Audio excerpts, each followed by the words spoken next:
Ira. Nivel calibrado 150. Introducción. La ira puede conducir a la acción constructiva o destructiva. A medida que la gente sale de la apatía y de la pena y supera el temor como estilo de vida, empieza a desear.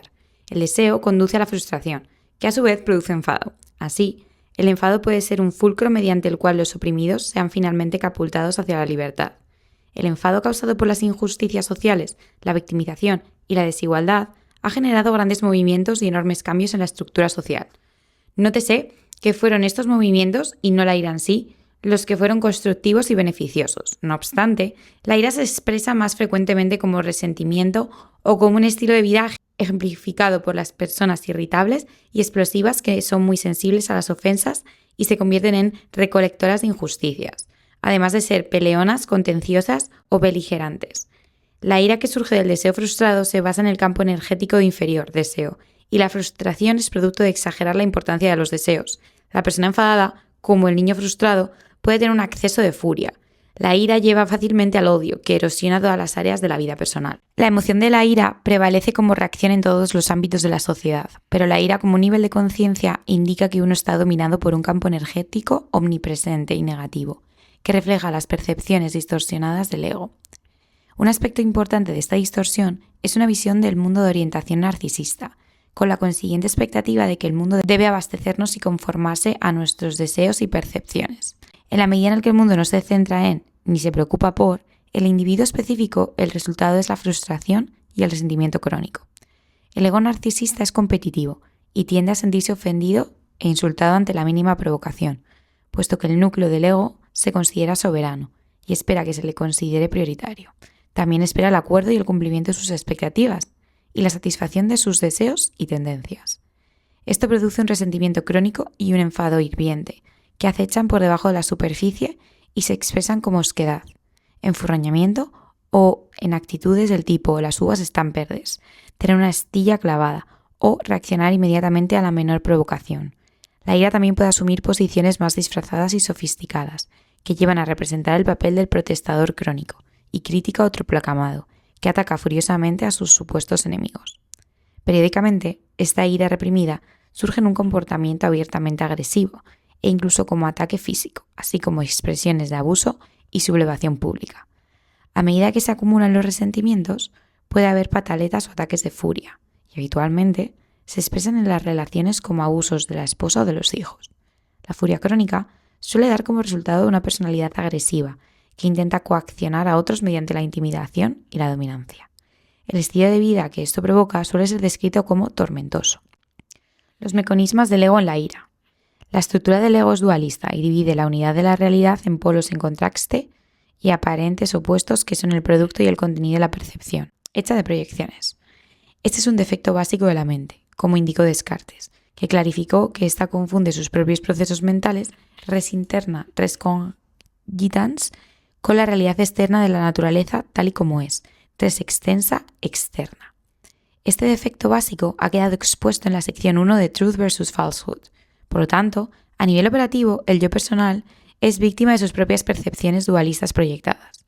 Por debajo del nivel de calibración 200, esta es una limitación prevaleciente que hace que la mente sea incapaz de diferenciar entre sus percepciones emocionalizadas, opiniones y el mundo externo tal como realmente es. Este impedimento afecta al 78% de la población y al 49% de la población norteamericana. Así, la persona enfadada ve lo que no sirve a su ego como si fuera un enemigo. Por lo tanto, siempre está a la defensiva y tiende a la excitación emocional propagada por la energización de los mecanismos animales primarios del cerebro izquierdo. Véase el cuadro del funcionamiento del cerebro, capítulo 9. A continuación, el ciclo de la percepción errónea, seguido por la ira y el resentimiento, alimenta el sistema nervioso simpático del cuerpo y activa las respuestas de lucha o huida, lo que incrementa las secreciones de adrenalina y cortisona. De esta manera, el sistema nervioso de la persona enfadada está preparado para la clásica reacción de alarma y las respuestas de estrés, que incrementa el ritmo cardíaco, la retención de sodio y la tensión sanguínea. La recompensa que ofrecen las emociones negativas alimenta al ego, que se apaga a la negatividad para sobrevivir. Mientras que el cerebro espiritualizado está sustentado por la energía espiritual, el cerebro izquierdo animal y orientado hacia el ego confía en las fuentes de energía animal a lo largo del periodo evolutivo. El ego posicionalizado tiene miedo de admitir un error y evita la responsabilidad de impedir que la ira se vuelva hacia adentro. Una defensa importante del ego consiste en proyectar una conciencia punitiva, su superego, sobre el mundo externo y después temer su venganza. Así, el ego enfadado teme la verdad, la honestidad y el equilibrio que reducirían su dominio y, por tanto, considera anatema el perdón o ver inocencia en los demás. El ego de la persona enfadada ve las relaciones como un campo de batalla en el que ejercer su dominio y control, y en el que desplegar sus actitudes y acciones primitivas.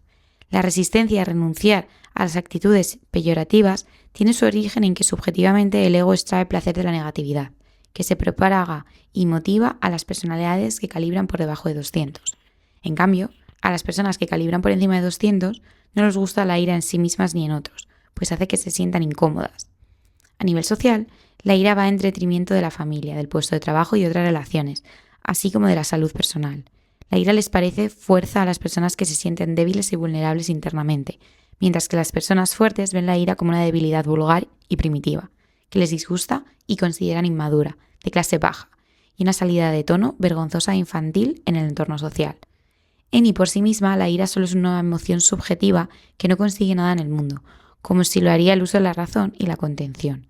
El ego usa la ira como un sustituto del coraje, que en realidad solo requiere resolución, determinación y compromiso. Como un animal primitivo, el ego se hincha con la ira y busca inconscientemente parecer fuerte y formidable. Esta posición del ego se propaga por sí misma, porque la recompensa que busca secretamente es la emoción misma. Este mecanismo autopropagante queda aún más fortalecido por el apego al pasado, que permite alimentar y justificar los agravios y viciar la culpa que surgiría de un examen honesto de nuestra verdadera motivación. La falacia de ordeñar el pasado viene indicada por su bajo nivel de calibración, debido al hecho de que el pasado ya no existe. En realidad, uno solo puede conocer el presente y, en el mejor de los casos, este es solo una perfección efímera, porque la verdad es una consecuencia no solo del contenido lineal, sino también del contexto. Expresiones clínicas. La ira crónica a menudo produce consecuencias destructivas en el ámbito social, como la discordia marital o el divorcio. Los estallidos que ocurren en el puesto de trabajo dan como resultado un historial laboral manchado y a menudo se aconseja acudir a terapia. Los tribunales de justicia suelen ordenar la terapia como requisito para recibir la libertad condicional cuando se ha infringido la ley, especialmente cuando la ira se ha expresado cometiendo delitos. Las investigaciones muestran que este patrón ya suele ser evidente en la primera infancia y genera problemas con los hermanos y compañeros de clase. La beligerancia crónica lleva al rechazo social, que incrementa los resentimientos crónicos y la ira, justificando lo que podría llegar a estallar en forma de homicidio. Otras variedades de este estilo de vida pueden verse en las expresiones clínicas del trastorno de personalidad explosiva, así como el trastorno límite de la personalidad, en los que aparentes trivialidades pueden desatar una gran furia. Otra expresión de la ira clínica puede verse en el trastorno de la personalidad pasivo-agresiva, en el que la pasividad es una forma disfrazada de agresión y resistencia, que periódicamente estalla en ira declarada. La resistencia agresiva se deriva de la etapa infantil de los 2 años, cuando surge el típico no de los niños de esa edad. La agresión hostil declarada es característica de las personalidades psicopáticas, en las que la ausencia de conciencia permite expresar abiertamente la agresión primitiva, lo que da como resultado una baja capacidad de autocontrol e intolerancia a retrasar la gratificación. También está presente la imposibilidad de evaluar las consecuencias de las propias acciones o de responsabilizarse de ellas. Los trastornos serios del carácter suelen empeorar cuando las expectativas o las exigencias no se cumplen con rapidez. Paradójicamente, el cumplimiento de las expectativas tiende a inflar al ego, de modo que la persona enfadada e impaciente y la personalidad psicopática no sufren de baja autoestima, como se cree habitualmente, sino que, por el contrario, tienen egos inflados. El cumplimiento progresivo de esta grandiosidad interna tiene consecuencias dramáticas y desastrosas para la sociedad, de las que el tirano mesiánico narcisista es el ejemplo más destacado. La satisfacción de las expectativas egoístas y narcisistas no sofoca las exigencias, solo incrementa la agresión. Así, los gestos conciliatorios no detienen la agresión, sino que la alimentan. La avaricia del ego es insaciable, y su frustración puede producir la muerte arbitraria y misericordiosa de millones de ciudadanos inocentes, así como de ejércitos enteros. Por debajo del ego hostil, enfadado y furioso, está la sed de sangre de los despiadados guerreros de la antigüedad, así como de los militantes salvajes de nuestra década. Las profundas raíces de esta sed de sangre motivada por la ira y el odio son atávicas, el id de Freud y el instinto de Thanatos. El ego inflado no verifica la realidad de las cosas, ni trata de mejorar mediante la razón, la lógica o la racionalidad. El líder mesiánico carismático es experto en alimentar la sed de sangre como propaganda. La explicación psicológica de este proceso es la aprobación de la autoridad o de la sociedad, en la que el clásico superego de Freud, la conciencia, queda ahogado por el acuerdo multitudinario. Esto se ha demostrado históricamente en la antigua Roma, en el uso que se hizo de la guillotina, durante la masacre de civiles en Manchuria, en las plazas de toros o en la malevolencia masiva demostrada por Pol Pot, el presidente Mao, Adolf Hitler y otros. La posición de dictador hace emerger del inconsciente de la naciente megalomania de los aspectos primitivos e inconscientes del ego. El núcleo del ego es la creencia engañosa de que Dios, Nerón, César, el gran líder. La paradoja es que mientras que la realidad de la divinidad es infinitamente misericordiosa, su usurpación fraudulenta produce crueldad masiva, muerte y lo opuesto a la misericordia. La ira crónica requiere justificación. Así, la expresión común de la personalidad iracunda puede verse en el clásico coleccionista de injusticias, que alimenta agravios y, por extensión paranoica, los recolecta para justificar su hostilidad. Es notable que los grupos de recuperación basados en la fe, como los programas de los 12 pasos, uno de los principios básicos sea que no existe el resentimiento justificado. Al ego también le gusta citar interpretaciones falsas y erróneas de la historia para justificar su extremismo. Otro principio básico es que la percepción encuentra lo que busca. Un ejemplo son los motores de búsqueda de Internet. Así, la promulgación y la propagación deliberada de justificaciones históricas continúan interesadamente a lo largo de los siglos, a costa de las vidas y libertades de la población. Esto es característico de los odios religiosos, que se prolongan durante milenios. Como dijo Mahatma Gandhi, el ojo por ojo nos deja a todos ciego. El poder político de los líderes extremistas se basa en la continuación y en la propagación del odio, de la ira, del resentimiento y de la recolección de injusticias. Para estos movimientos tan politizados, evidentemente la paz sería la mayor amenaza posible. Observarse la carrera de Yasser Arafat, que empezó calibrado en 440 y acabó en 65. La propagación deliberada de la disensión y el odio supone una explotación y subversión de la libertad de expresión.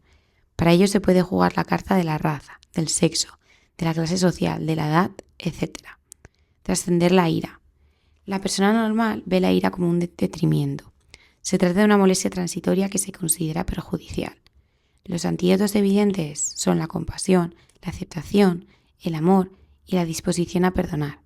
La trascendencia requiere que estemos dispuestos a renunciar a nuestros principales posicionamientos.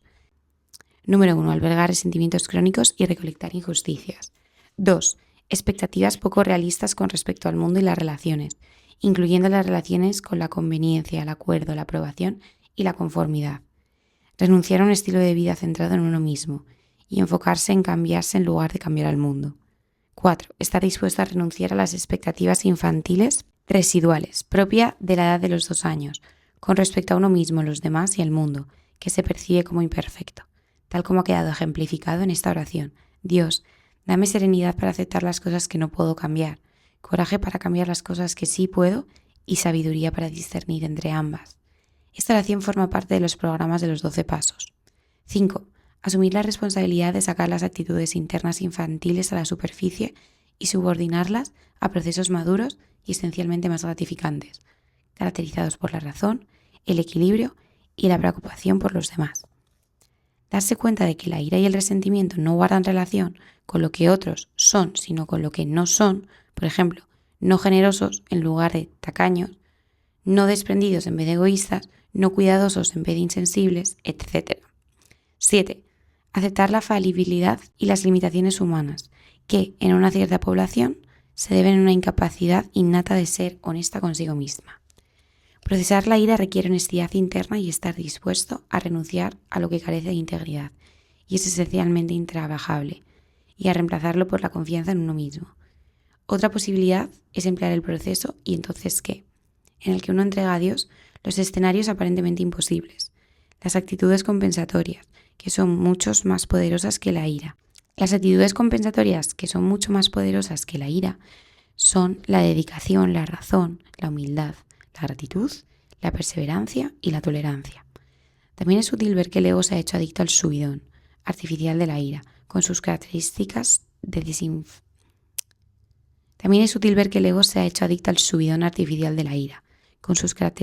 de inflación animal. Asimismo, resulta educativo seleccionar un modelo de éxito y estructurarse a uno mismo de acuerdo con sus rasgos más destacados, como por ejemplo, determinación, compromiso, habilidad e integridad. Uno no se convierte en un éxito envidiando y vilipendando el modelo, sino imitándolo. Así, la persona iracunda tiene que volver atrás y compensar aquello que faltó en su educación y desarrollo. Bloqueos. Tal como ocurre en otros niveles, los posicionamientos dan como resultado dualidades en conflicto que requieren que renunciemos al placer transitorio de ceder a las atracciones y resistirse a las aversiones. La buena voluntad nos permite renunciar a la autocomplacencia a corto plazo en nombre del crecimiento espiritual a largo plazo. Las dualidades de la ira. Atracción, expresar el sentimiento, aversión, autocontrol.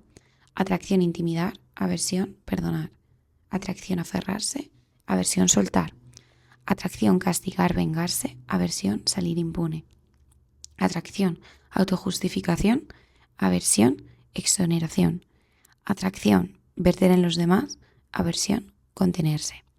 Atracción, excitación, estar agitado, aversión, mantenerse sereno. Atracción, emocionalizar, aversión, pensar. Atracción, dramatizar, aversión, ignorar. Atracción, expresar, aversión, reprimir. Atracción, ponerse a prueba, aversión, descartarse. Atracción, tener razón, aversión, estar equivocado. Atracción, pedir ayuda, aversión, guardárselo para uno mismo.